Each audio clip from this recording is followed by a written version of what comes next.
one will be most optimal to get better sun rays for your vitamin D. Okay. It will be either early in the morning or late in the evening. And the fact that we are dark-skinned Yes. means we have to be exposed for a longer time. And it has to be outside, not Outside, near not a window near a or, okay. Yes, please go out when you go and eat your food, even in the restaurants when they're serving the food. Unless you have specifically asked for salads or you're going to probably serve on a buffet line, they garnish, the vegetables are garnishes. They are to decorate the plate. But the main meal is the carbohydrate. Oh yeah, It's the ugali, it's the rice, that's true. it's the chapati. I am having my tea, I am having my fruits, and all of these things have water. And yet you're still being told you need 2 liters of water. Yeah. Isn't some of this water in some of these liquids that we are taking? Okay. Yeah. It is there, but I will ask this. So we have a plate that we have used, and we are going to wash it, right? We've washed it, we have the soap, and we've removed all the dirt. So, but we just need to rinse out the soap. So if I use juice, does it clean the plate? No. So if I use tea, does it clean the plate? No. Hello everyone, and thank you for joining us once again for chiropractic and physiotherapy, health and wellness. Now, very many people come in through our doors suffering from pain, inflammation, stiffness, everything in the world of musculoskeletal disorders. And rarely do we ask the question, what is the role of nutrition in musculoskeletal disorders? So joining me today to discuss that issue is Hannah Gathoni. Hannah Gathoni is a clinical nutritionist. She has over 7 years experience, and she's worked with a lot of the leading healthcare providers, AR Hospital, Equity Afya Clinic, Celebrity Center, amongst others. And today she has her own consultancy, JEMD Nutrition Consultancy. Welcome, Hannah. Thank you very much for having me. I'm really happy to be here, and I'm happy to tackle this issue of nutrition. You know, nutrition is basically everything around us, whether it's your fitness, whether it's whether you're fasting or not fasting. Okay. Literally, nutrition is the basis of everything. And I'm on a mission to make sure that people understand the importance of nutrition in every aspect of their life. Oh, fantastic.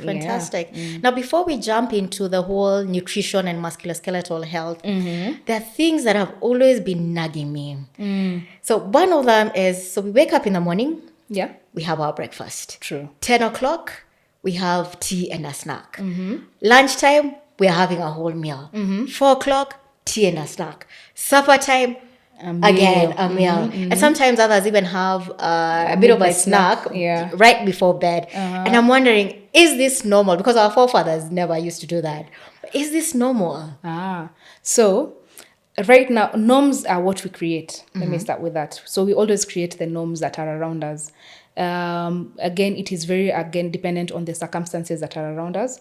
Our forefathers always used to work. There was not a lot of technology as there is now. Availability of foods as well was not as much as it is because of the transport. And you'll see, like, whether it's barter trade or you're going to get the foods in season, it will depend on whether you were being able to save up enough seed to plant for that season. So again, but right now, most of our seeds are manufactured. So you can go over the counter to any agrovet, buy the seed you want to plant, and you plant them. We have different types of agriculture. We have hydroponics. We have the normal agriculture that we have. We are importing foods as well from the different countries. So it's available. Food has become available now. So with that availability, then what do you do with the food? Because you're not just going to look at it there. Let's consume it. Yes, you end up consuming it. And the more you keep on consuming, then the more the calories you keep on accumulating over time. And this has led to now a lot of the comorbidities that you're facing, the lifestyle disorders that are now popping up, whether it's diabetes or hypertension or obesity, or whether you have gastro issues, all that is coming up because of that availability of food. And then now, couple it now with our physical activity. Yeah. Like you said about our forefathers, what is the distance that they used to walk Oh, just to quite get a lot. the Yes. activity done? Yes. You literally they had to have many children for labor. Nowadays, how many children are you guys having? Oh, one, And two, some max. and Yeah. some none. Some none. Yeah. So you find that over time we have abundance, but we're not having we're not expending the energy that will match the abundance that we have. Okay. So because of that, we're having a lot of issues that are cropping up, and we have to find ways to deal with them appropriately. All right. So it is normal right now because that's the norm that we have built up. However, does that norm work against you or for you? Yeah. So we need to keep on now. Can we change the norm to work for us? To work for us. Yes. Okay. And so speaking of physical activity, so a lot of us are picking up, running, going to the gym. I also do exercise. But we are culprits of saying, okay, because I exercise, then I can eat what I want to eat because I'm going to burn it anyway. Yeah. So I'm thinking, are we taking that too far as well? As human beings, we have a tendency of taking the shortcut or the easier way out, and we can justify ourselves out of any situation. So definitely, we have built this, I am burning it out. Because I'm running 5 km, I am doing my 10,000 steps. I can have my fries, I can have my nyam chom, I can have it all. Even a drink here and there, one for the road is not bad, But now, how often are we actually doing that physical activity? Because now the physical activity comes with another aspect that we actually don't even speak about it, the discipline of that physical activity. So we are lacking discipline in the way we are eating. We are lacking discipline in our physical activity, that's true. because then now we lose even if we are going on a run, are we wearing the right shoes? Or are we just running? Because we're supposed to run. Are we walking around to meet our target of 7 or 10K or 12K or 20K, whatever target it is that you want to get to? But and are you actually doing it within a specified moment? Is it also repetitive, or is it just once in a while? So the notion of I'll burn because I can eat whatever I want because I'm exercising, you need to understand, like, for example, if you run for one pizza, like just one slice of pizza, if you're going to go and have that, you'll need to run about 10 or 5 to 10 kilometers. Are you serious? Yeah. For one slice? For one slice. Yeah, people eat the whole. Exactly. So you end up, the justification actually waters down most of the things that you do, because we lack discipline. For sure. So you may walk your 10 km, you may end up, we have smartwatches nowadays. Yes. You can see how many calories you've burned through an exercise. Most of the people on average, if you're just beginning or you're at an intermediate level, you'll probably burn in a 45 to an hour session, you'll probably burn something between 300 to 400 kilocalories.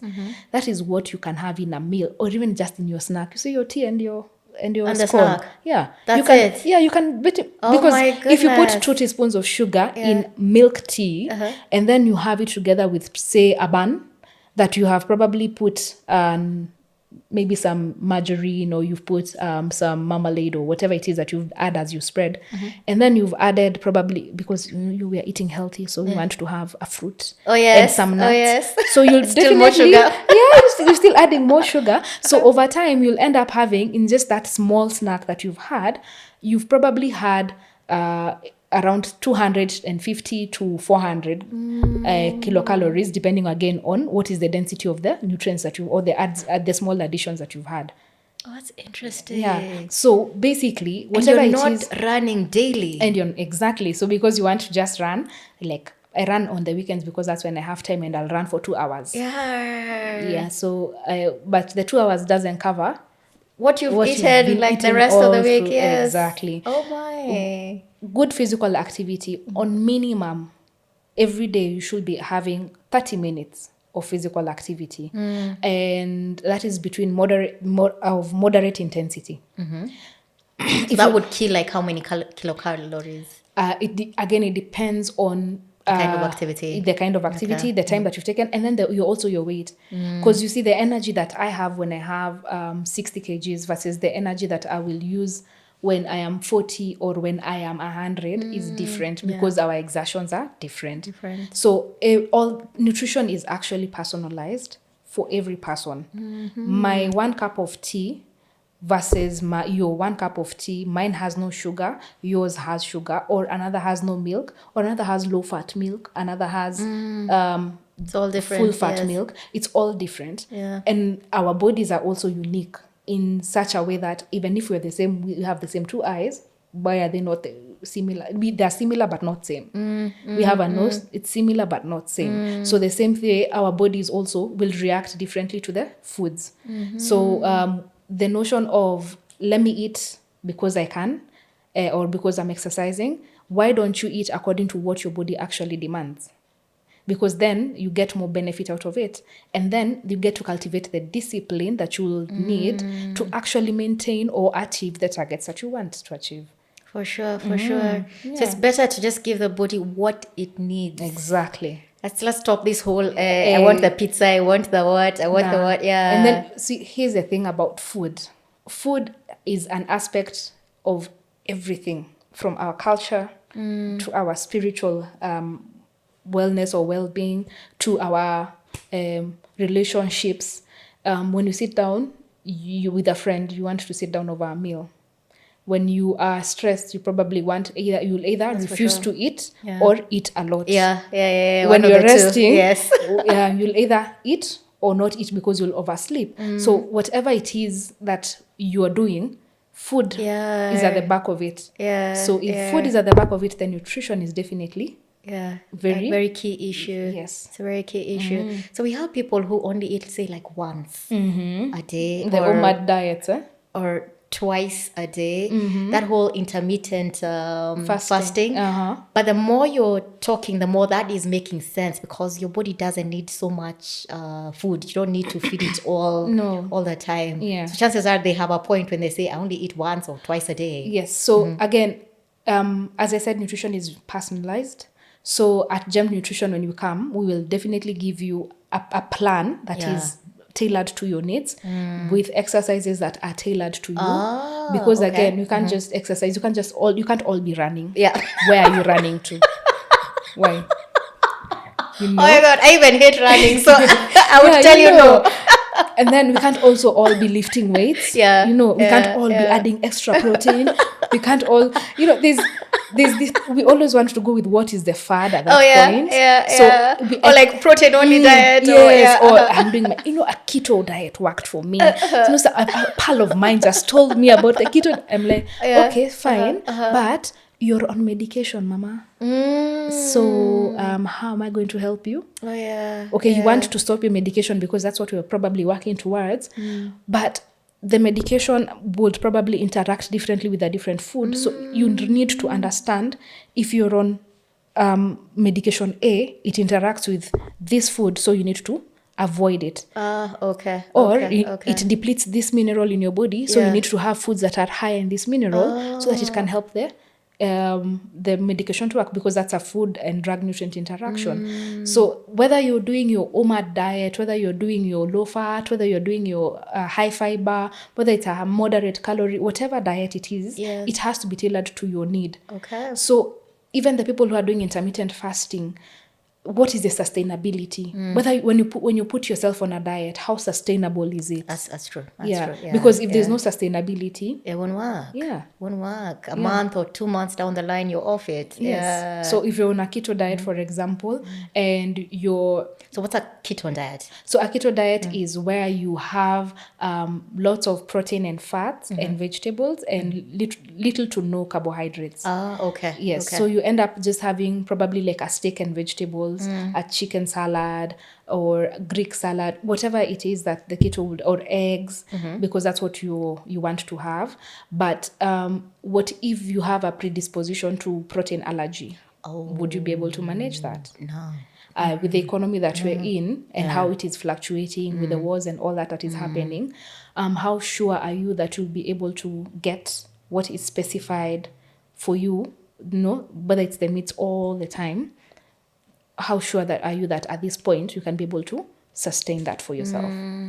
So whatever diet that you need to be on, or you think you should be on, consult a nutritionist, and not just any nutritionist. Please consult a verified or a certified nutritionist to be able to actually get the right information for you. Okay.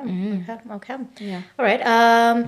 Still, just right before we go to musculoskeletal health, I've had instances where I am invited for a talk, the multi-level marketing. And because supplements are being sold, you're told you're not getting enough of this in fruits, that you need, was it like 6 bowls of fruits? And because you can't, it's not practical to have that, it's better to pop the pills. And there are pills for everything nowadays, including collagen and all that. And I'm thinking, how healthy is this, that we began popping pills? Perhaps for things we should be getting in food. So because we are popping the pills, we're thinking, okay, then it should be okay. It should be okay. We can eat anything. I mean, I'm still popping vitamin pills and stuff like that. So I'm just thinking, how healthy is this? Okay, I'll ask a question. These pills or the extracts that are coming from, where are they coming from? But they're natural. We're told they're natural. Natural is nature, right? Yes. So it's coming from the food that is in that circle or in that aisle of the vegetables. Yes. So you're refusing to eat the vegetables to go and get someone who has manufactured that vegetable for because you. Because it's concentrated. Yes. But what has been used to stabilize that pill that you're on? It's some chemical that probably your body does not know how to eliminate, or takes time, and what are the effects of that time that it takes for the body to eliminate.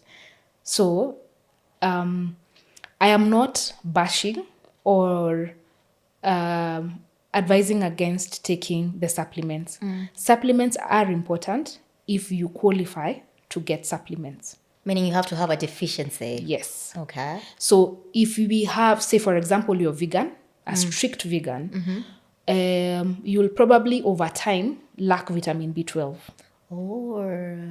But reason being, vitamin B12 is from animal sources? Most of the, yes. So most of the meats, most of the eggs, milk, you will get vitamin B12. So what happens is, because if as a strict vegan, they're not taking anything meat, anything, any product, meat or it meats products, they're not taking it. Then even if they are taking a lot of soya, which is a superfood in terms of the super protein for them, you'll end up not having enough over time. But it will have to get tested, to even take the supplement, you still have to get tested. What is your level of vitamin B12? Because there's also one of the major diseases associated with deficiency in vitamin B12 is pernicious anemia. So because there's iron deficiency anemia, there's pernicious anemia. So there's different types of anemia that are there. Okay. So you'll probably come to the doctor with, I'm having fatigue, I'm having dizziness. I'm always, you have, you're pale, and I don't normally take meat. I have not exercised. I'm not gone out of the country. What is happening? So again, when the doctor now orders for these tests, that's why even as a nutritionist, you can't just work alone, and you just can't diagnose someone by just the clinical signs. What are the biochemical results that they have, so that if they come and say that you have low vitamin B12, then you can actually get a B12 shot, and then you can be put on some supplements of that. Okay. And it's also for a period of time. It's not a lifetime. Because then whatever has a start has to have an end. So what is the time frame for your supplementation? So whether you're having your collagen, did you go and get a body composition test done? Did you get tests for your calcium, for your phosphorus, for your magnesium? Were they all low, and then you were told to start having the supplements that you want to have? Okay. And when you're having them, how long are you going to have them? Also, are you taking enough water to help your kidneys eliminate whatever was used to stabilize? Okay. So a lot of things, you can't just make a decision without really researching it through, without getting the or rather the facts that will back your decision. Okay. Yeah. So what let's if not, you're deficient for very long? so Taking supplements, say for a year. Yeah, is that still okay, or if it needs a break? so you whether you, when you have it for a year, you need to get retested. Okay. So give yourself, even if it's 6 months, get retested. retested. If the levels are steadily climbing, then you can actually now continue with good dietary habits, because you don't depend on the supplements to give everything. It should be a supplement. Yes, it should. Yes, it's more of an additive of Yeah. what it is that you're missing. Yeah. And then now that definitely means then your dietary habits and your lifestyle habits have to change. Because then the habits of your lifestyle and your diets are the ones that are more sustainable, as opposed to always having the supplements around. That's for sure. Yeah, Yeah. that's for sure. That's for sure.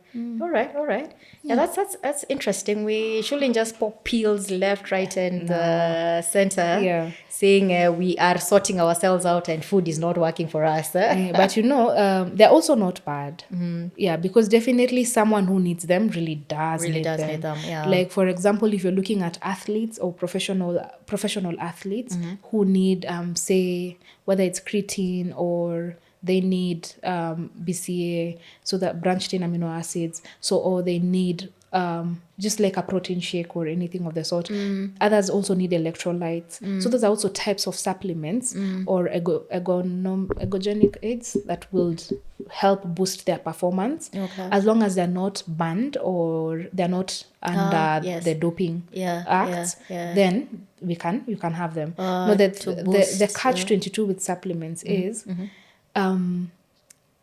if they are in the market, okay, they're not regulated. There's no that's true. There's no board that actually regulates. So I can literally make my dawa and sell it, and I will tell you it's a miracle drink. Yeah. Oh yeah. We're having a lot of that. Yes. So, or I can do whatever concoction that I have, as long as I slap a label and I have prepared it in a sanitary environment. It's okay, because we don't have a board that clearly regulates or mandates that this needs to be tested here and there. So the consumer protection is Yes, minimal, very or even minimal. non-existent. Yes. Yeah. So we have to be careful about whatever supplements it is that we're getting, and then we can always import those supplements. So, and you don't know whatever country that they're importing them from, what are the laws there, and why are they all of a sudden exporting a lot of the supplements? Why? It's the same thing with most of the fertilizer that we're getting abroad or abroad. When if the EU, for example, has banned some substances, why are they flooding in our markets? They flood up. Okay. Yes. So questions need to be asked before you dive into that. Okay. Okay. All right. Interesting. So now let's move on to musculoskeletal health. Are there cases where someone could be in pain or suffering from stiffness, and it has a lot to do with their nutrition? Yeah, in this particular area. So I have spasms. Could there be something I'm missing in my diet, because they're constantly you're getting them all the time. Keep coming up. Yeah. Okay. So, like I said, where there's food, nutrition is very important. When it comes to inflammation or pain or the spasms and all that, the place that they are affecting is either our muscles or our bones. What are the building blocks for our muscles? Proteins.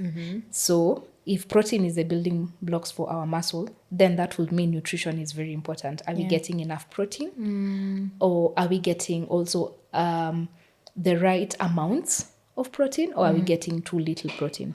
If it is about our bones, are we having porous bones, or are we having brittle bones? So then you are dealing with risk of fractures or all that. Because much as, yes, there are other factors that come into play, whether it is the genetic predisposition, whether it's your environment, whether it's your physical activity, all that. Postural stress. Yes, all that. It doesn't really matter.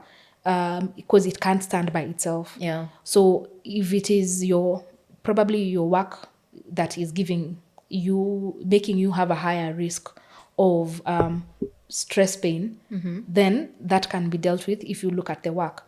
But if also you're working, but also you're not having enough food, or you're just having probably lots of carbs, where are you getting your iron? Where are you getting your amino acids? Where are you getting your phosphorus? Where are you getting your calcium? If you're indoors all the time, where are you getting your vitamin D from? Yeah. Because then that is how nutrition plays a role in your inflammation, whether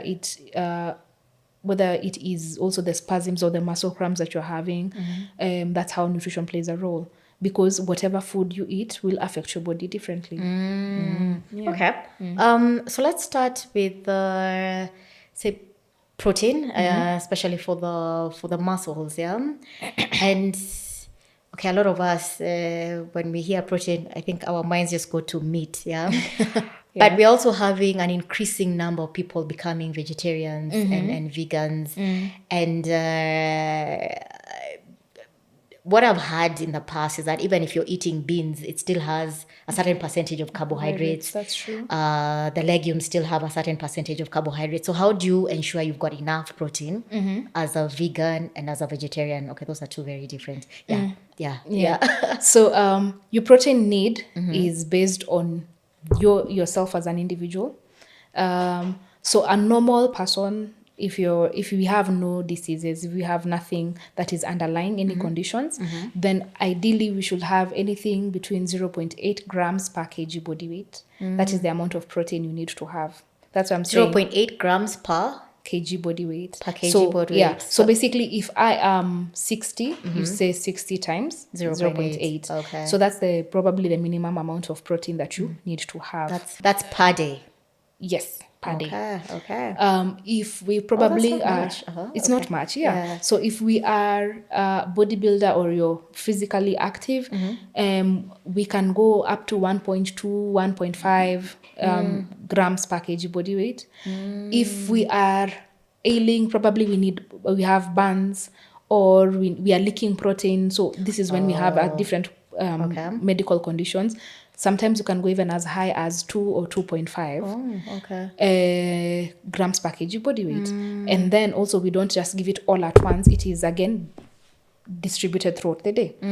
So that means we need to remember, when you ask whether we are eating, when you're having 5 meals, are we having too much or too little? So again, because we do not want to develop any acute reactions to the protein that you're having in your body, that's why we have to distribute it throughout the day. You can't just sit down and have a kilo of meat and be okay. Yeah. Because then that will have gone in the excess. Yeah. You need to have time for also the body to regulate and digest and assimilate all that protein that you're having. So whether you're vegan, whether you are vegetarian, or whether you're octo-vegetarian, or whether you're normal, you just eat everything, your protein needs to be matched with the weight and the activity that you have. And then now it can be distributed through the meals that you're having throughout the day. It is important, however, that with every meal that you have a bit of protein. Just a bit.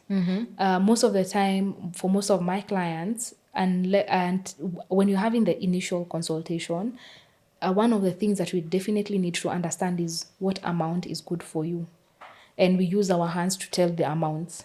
Oh, okay. Yeah. So how big your plate should be the size of your hands.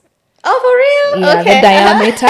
So from your left thumb to your right thumb, that's the diameter of the plate. Oh, that is so tiny. Yes, again, this is just very general. So we've not gone into the details of what activity do you do. Right. So if you're and you're eating already 5 times a day. So over time, you're actually eating too much. Too much. Yeah.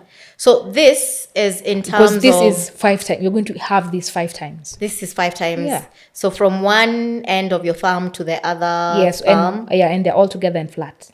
Yeah. Oh, okay. So that's the diameter of the plate. The diameter of the plate. Yes. So half of that is your vegetables. Oh, okay. Half vegetables. And then, so the other half needs to be divided between your protein and your carbohydrates. And carbohydrates. Yes. And then we have your thumb up. This is for any additives that you want to have, whether it's your avocado or salad dressings or all that. Okay. So that's that. So that's just the generally how your plate should. Yes. Meaning if you're eating a fruit, it would be bigger than your thumb. So your fruit, under what category is that? most of the time it's your vegetables, veggies. right? So, Okay. and because your fruits have sugars, added Yeah. sugars, it has fructose, Yeah. and you're having not fruit salads, just a fruit at a time, just Yeah. is enough. So you just do a feast. Yeah. Okay. Yeah. Okay. So when you okay. have a feast, if it is a mango, because you can have this size of So mango the and you can have a fruits- big size of mango. So the fruits are kinda veggies and carbs at the same time because of the sugars. Yes, sugars and the fibers, and also now the different minerals that they have. Okay. Yeah, so like you have foods that are rich in vitamin C, others are rich in vitamin D, others are rich in vitamin E, others K. So whatever vitamin it is that holds, because you want to get the full amount of that, you don't have to keep on mixing your fruits. Because also when we mentioned the food and drug nutrient interaction, so now there's also the nutrient and nutrient interaction. So there's sometimes when you have a mix of so many foods together, you start getting different symptoms like indigestion or bloating or just a lot of flatulence. You pass a lot of flatulence So a or few gas. examples of that, like that whole nutrient. Nutrient interaction. Yeah. So when you have, like for example, when you're having the uji, power. Oh, okay. So when you're having, so you're putting like 5 types of flour in, and then you want Yeah. to put in some arrowroot, you want to put in some seeds, you want to put in all that. Yeah. Some people get bloating or indigestion. That's basically because you've probably had a lot of phytic acid that is an indigestible compound. So when it moves through your digestive system, when it goes to the colon, it just bloats through and through. Another thing is, like for example, if you're having your meals, say for example you have tea and you have your food and your tea, because we are culprits of our cultures, some of our cultures. It's an African culture. There. Yeah, so you have your food and your drink your is your tea. tea Yeah. very fast. So, and if you do that over time, you may end up, and especially for women, because we tend to have our menstrues. So with your menses, you're losing iron, so because of the blood that you lose. Yeah. So because of that, the tannins in the tea, they normally bind, or even the calcium, the milk from the the milk. calcium Yeah, from it the milk. binds with the iron receptors in the body. So then that means, and they have higher affinity. So just that means they have more power or more strength as opposed to the actual iron. So if you do that, what it goes, if it was this kind, and this is your receptor for, this is the what do I call it? If this is your calcium, or this was your the tannin, and this is the iron receptor, even if the tannin looks like this is the thumb up and this, and it can bind there, even if this is not part of it and it's not necessary, and your iron actually just looks like this, and the iron will come in. Okay. So this one goes faster than this other one. So what happens is, now, when the iron comes into the body, because you ate, it was digested slowly from the protein, because protein takes some time. So by the time it is going to where it's supposed to be, it's already occupied. So what will happen? You'll lose the iron. So when you're losing the iron, you start losing your ability to have more hemoglobin. So your HB goes lower. Then you start having iron deficiency anemia. Yeah. So nutrient interaction. So how you also eat your food makes that difference. Is really key. Yeah. Which is amazing, because so you're telling me if I have my tea, there are chances I'm not even picking up calcium from the milk. Yes. Because of the tannins. Yes. They form some sort of Yes, complex there's also with a calcium. Yes. So like if you're going to have tea, black tea is still good, because tea basically is a stimulant. If you want to have your milk, you can have your milk. We can also have other different types of calcium sources, like for example, whether it is your eggs, or whether it's the bones in the meat, like omena, because you have it with your bones, you still get that. Whether it's your bone soup, you'll still get that. Whether it's yogurt, you'll still get that. So different foods will have the different amounts of the nutrients. So it just depends on when you are eating the food and how you are eating it. So basically, it's not what you are eating that is the problem, it's how you are eating it. It's how you're eating it. Yes. So if you're having a meal, try and take the tea like way after. Yes, like an hour or Like an 2 hour. after. Yes, so if that will be fine. So that the tannins don't mess with the absorption at Yes, all. yes. Okay, that makes a lot of sense. So this also happens when you take a fruit and you take tea right after. Yes. It's going to mess up with Yes. the absorption. Absorption, yes. That explains a lot of Yeah. things. Yeah. So like for example but then again there's the other side of the coin to nutrient interaction. So when you have your food, for example your protein, and we need to absorb the iron in from it, then vitamin C normally helps with the absorption of iron. Vitamin C becomes like an iron booster to absorb, for it to be absorbed well into the body. So having foods, that's why you need to always have a well balanced diet. So for example, when you have your omena, have it together with some leafy green vegetables, whether it's your mrenda, whether it is your spinach, whether it's your skuma, and then after that you can probably have like a slice of orange. What is interacting there? Omena and So the omena has the protein. Uh-huh. It has the iron. So most of the so omena has the protein that is has heme iron. So you'll have you'll be able to have vitamin C from the leafy greens to help absorb that iron. For example, beans as well. So if you have most of the plant proteins, because they have something we call non-heme iron. So this is one that is not readily available to our bodies. So the vitamin C helps boost its absorption into the body. So when you're having, whether it's your lentils, that's the kamande, whether you're having your pigeon peas, so all these have iron. They do have iron in small amounts, but it's also non-heme iron. So how you help your body to get that iron is by Vitamin C. getting foods that are vitamin C rich. Meaning you have to have a fruit. You can have a fruit or you can have different vegetables. Yes, with it. Okay. Oh, that's pretty interesting. Meaning the iron from animal products has heme iron, which is easily absorbable by the body. Okay. Yes. Does that iron also, combine with tannins and? Yes. So all iron still combines with yes, iron. yes. Okay. It's still iron. It's just like, for example, when you have a long sleeved and you have a short sleeved dress, so the cold is there.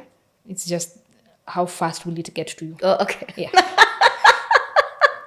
What an analogy! All right. Yeah. So so because we're still there, like we have so it's still there. It's still there. But it's how fast will it affect you? Okay. Yes. All right. So one of the biggest issues I think that is troubling a lot of us nowadays is vitamin D. Yeah, and I'll be honest. I went the other day. I was doing my annual checkup, so I decided, okay, let me check my vitamin D. Yeah. And they told me it was low, and because I'm a doubting Thomas, I went to another lab to check. So apparently, one lab says it's okay, another lab says it's not okay. But that just generally means I'm on the borderline, and yes, I need to do something about it. So what is the trouble that we are having today? Because I understand, even if I get to sit near a window, I'm still not getting my vitamin D. Well, vitamin D, okay, so let me start at this point. Unfortunately, as Kenyans or as Africans, we don't have facilities, or our universities are silos. So when research is done, it benefits them. So we are not having a lot of facilities that are doing a lot of the research. And even if the research is being done, it's being supported more by the countries abroad to come and help us. So most of that data is being exported. So by the time we are actually getting to understand what is happening, it's already way past when it will be relevant to us. Or even if the relevance is there, it's very little. So that's one of the challenges I want to pose to us. Why do we not look into some of this? If like, as you've said, why don't we look into some of the issues that we are facing and look at a solution that we can actually grow? However, the few companies that are helping us to understand the research or all the abilities that we need to do, kudos on the good job that we are doing.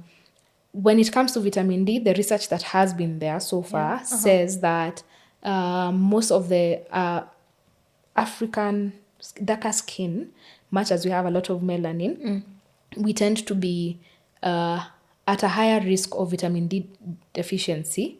Oh, Yes. okay. Just we are predisposed to a higher risk of vitamin D deficiency.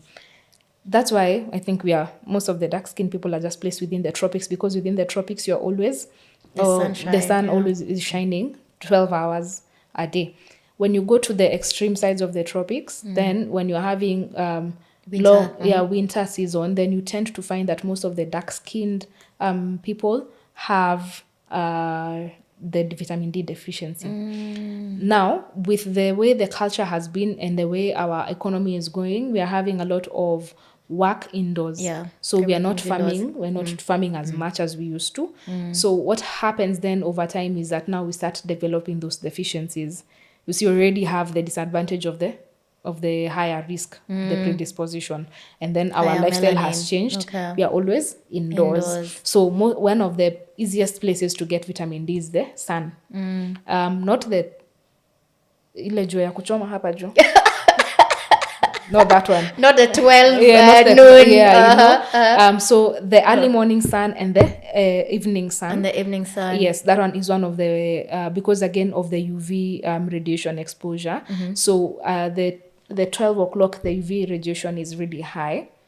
Would that mean you just bask for a few minutes or something? And, but you're looking at one will be most optimal to get better sun rays for your vitamin D. Okay. It will be either early in the morning or late in the evening. And the fact that we are dark-skinned means we have to be exposed for a longer time. So longer time would be like what, an hour? Yes, so we're looking at anything 30 to an hour every day would be a good thing. And so that means even like when you are having children, and especially newborns, because there's the risk of jaundice, just get them out in the sun so that you can be able to excrete those excess red blood cells. And that is helpful because of the vitamin D that you're getting from the sunlight. So the early morning and the late evening sun. And it has to be outside, not near a window or, okay. Yes, please go out.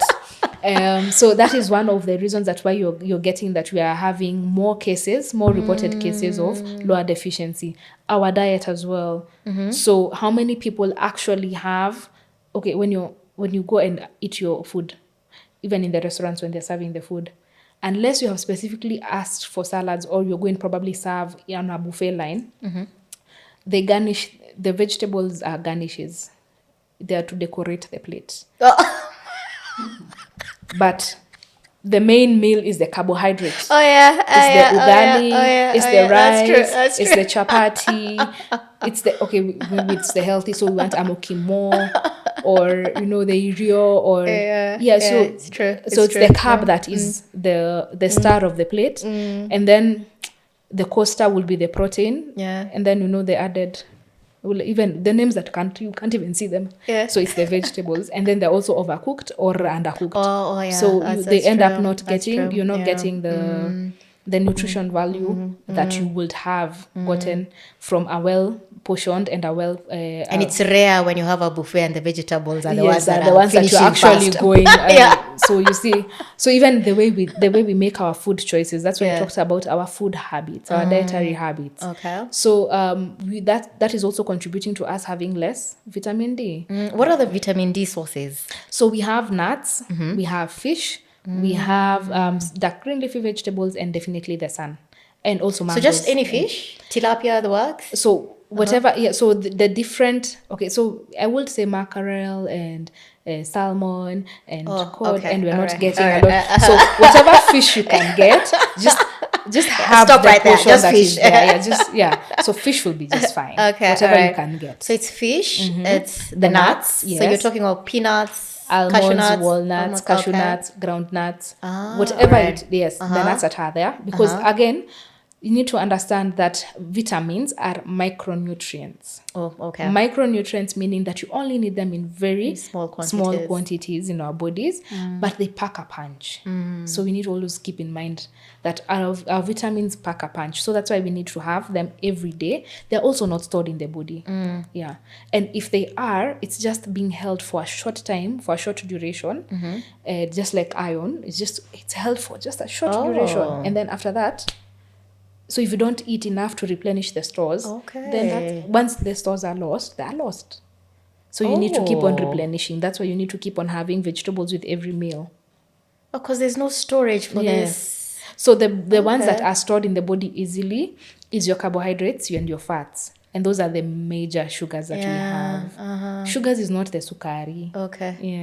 So sugars are, we are referring to sugars as the glucose or the monosaccharides and disaccharides, and those are all referred to as sugars that are most common in carbohydrates and fats.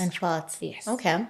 All right. So you said vitamin D sources. We say the fish, the nuts, of course, the sun. What else? Dark leaf vegetables. The leafy vegetables. Yeah. Okay. All right. Interesting. Yeah. So we've talked about proteins.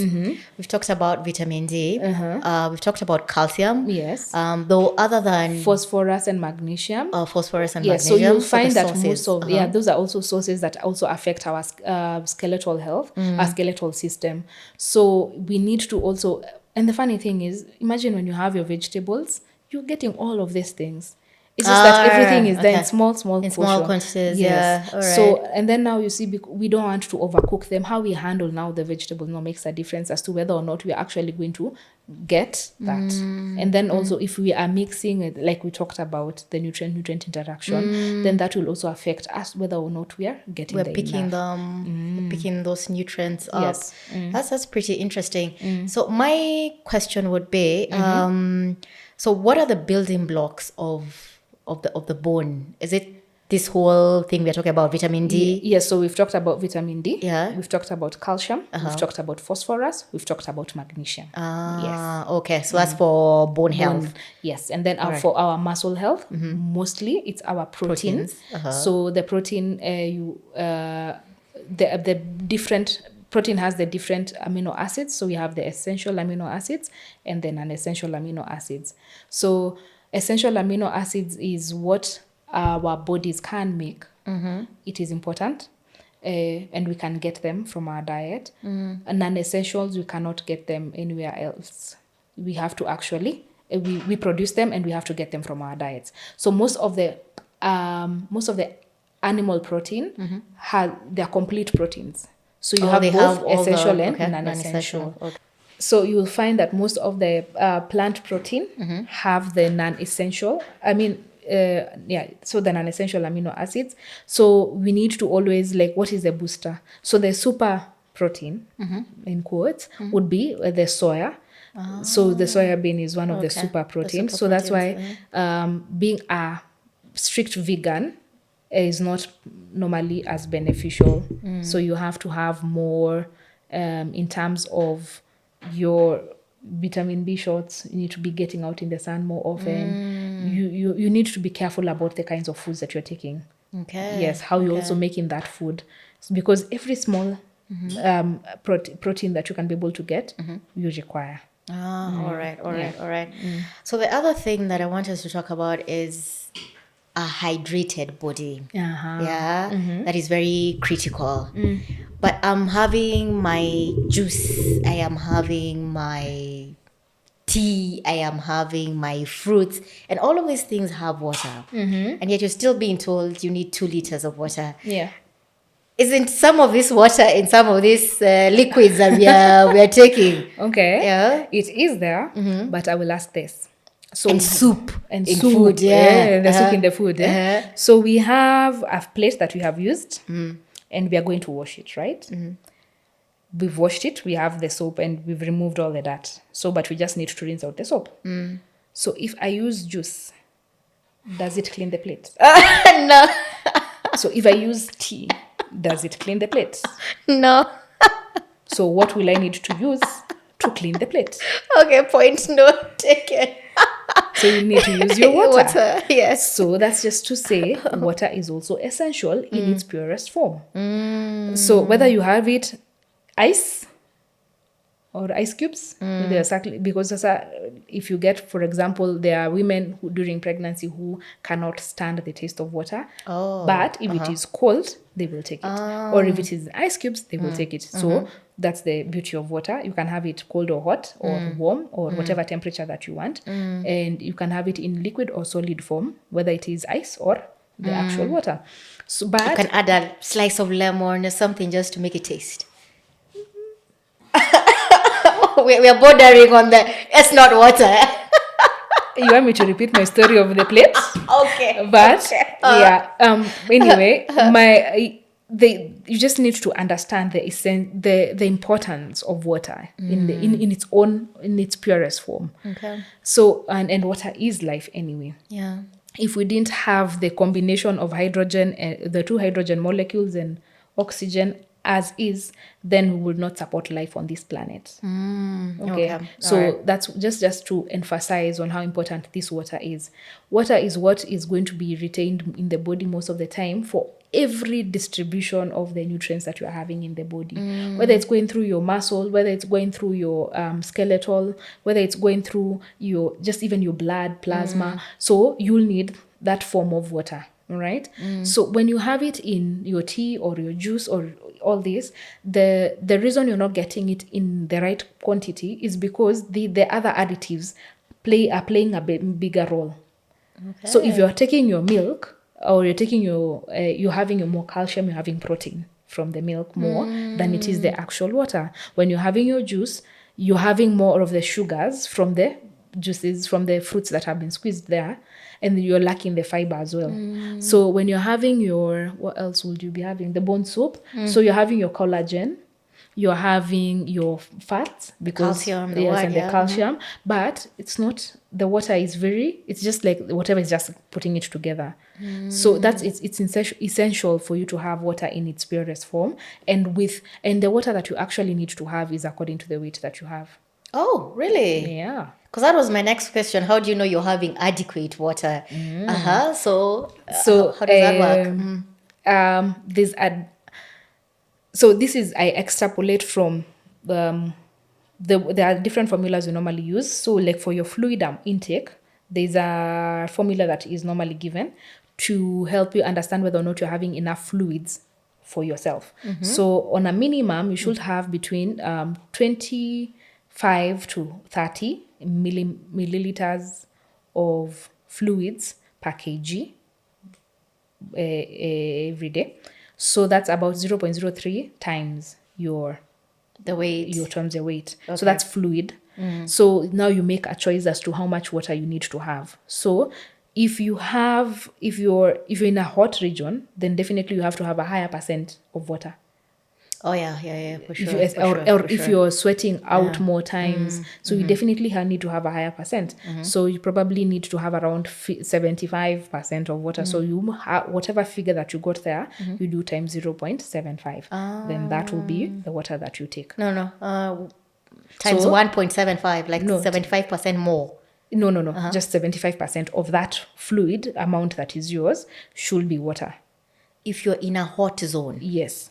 If you're, say for example, if the weather has changed, you're not going to the loo as often, it's cold, you have around 60% of your fluid intake should be water. So that's how you calculate that. So if I'm 50 kgs, I require 30 ml times 50. That's about so 1.5 liters. Yes, right. And then now you choose to have either, depending on the zone that you're in. So most of the time, I prefer to start with around 60% of that being your fluid intake, because your diet will most of the time will produce around 20%. Most of the food that you take, so the soup that is in the food and all that, it will produce about 20% of the fluid intake that you require. Okay. And then the other 20% is from the drinks that you have. So that's why I said, remember the juice, the water content is not as high as you think. So that will be covered within the 10-20% that is there. Okay. So that's why you take now the 60% in aqua from your water. Okay. Yeah. Okay. So in that case, it will actually be less than a liter Yes. of water per day. So that is on a minimum of what you should take. So that's the minimum amount.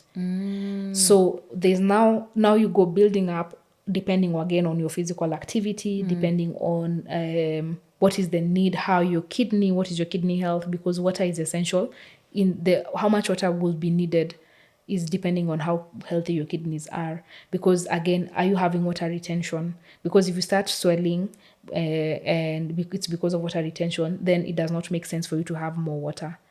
We need to find a way to reduce your water intake so that whatever you reduce, you're storing, or whatever is being retained can be used up. Or you can be able to eliminate it through your urine, because it can also lead to heart issues. Because again, there's also, if you have, whether you have a heart condition, whether you have a kidney condition, restriction of water will then come in. Yeah. Okay. Yeah. So this is very interesting. So how do you know you're having very little water? What are the the signs of dehydration? So definitely you're looking at your lips. Your dried up lips. Yeah. Your skin is dried. You're always getting cracks. You're parched. You're feeling thirsty. Again, there's the part of having excessive thirst.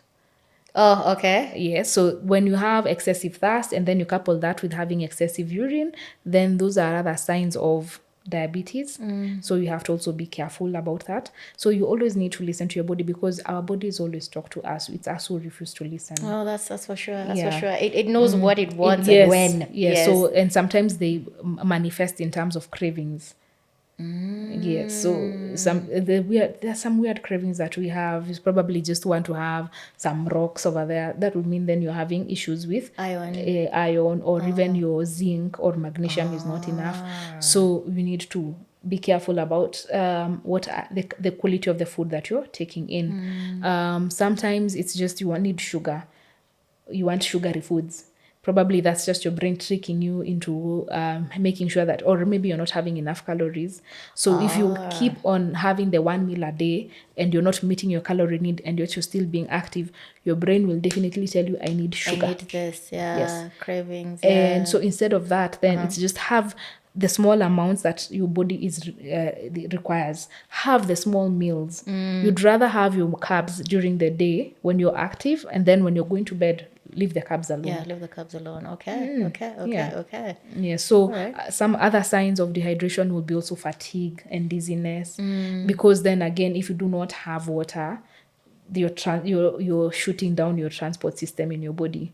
So definitely, if things are not getting where they should be, then you'll start getting tired, you'll start feeling dizzy. Then those are other signs of dehydration. So water is important. What are the signs of, okay, now it's too much, like I'm taking too much water? And what would be the danger in that? In extreme cases of taking too much water and you've taken it in a very short time, there's water toxicity that can occur.